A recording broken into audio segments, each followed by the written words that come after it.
Maintenant, pour ça, de devoir au concours ou examen général, on peut demander à l'élève d'analyser, interpréter les documents, n'est-ce pas, mis à votre réflexion.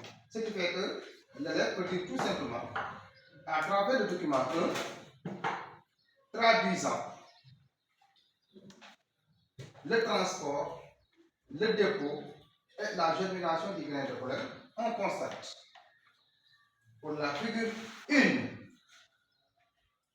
que le grain de pollen s'est déposé au niveau de l'hystique mat.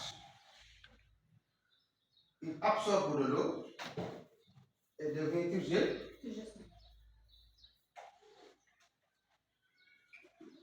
Le grain qui devient pubescent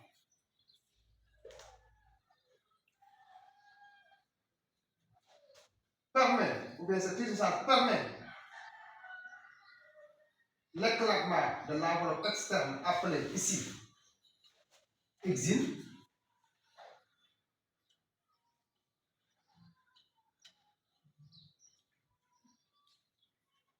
Donc l'enveloppe externe appelée exine. Quand l'enveloppe externe appelée exine s'éclate, autrement dit s'ouvre, l'enveloppe interne appelée intime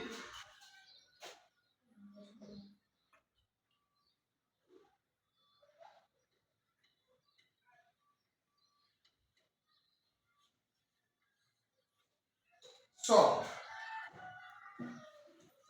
Et pour la troisième figure, après sortie de l'intime, il y a formation de ce qu'on appelle le type polynique et qui s'allonge vers l'ovule. Donc, en grosso modo, pour le document 1, c'est ça qu'il faut retenir. Et on continue maintenant avec le document 2. Que traduit le document 2? Pour l'analyser, il faut dire tout simplement que le document 2 mis à notre réflexion est constitué de 2 boîtes. Boîte 1 et boîte 2. Tous les deux contiennent à la fois de la zélose, qui veut dire une substance, et des grains de pollen en germination. Maintenant, quelle est la différence? En plus de leurs éléments communs, la boîte 2 contient une trace de pistil. Ce que je permets de voir ou d'observer. Pour la boîte 1, les grains de pollen en germination sont orientés dans tous les sens. Vous voyez, l'orientation des grains de pollen se fait dans tous les sens. Pour la boîte 2, où on note la présence de traces de pistule, tous les grains de pollen en germination sont tous orientés vers le pistil. Ce qui nous permet d'interpréter ou donner le rôle. Quel est le rôle donc? Ou bien, que sert la présence de pistules?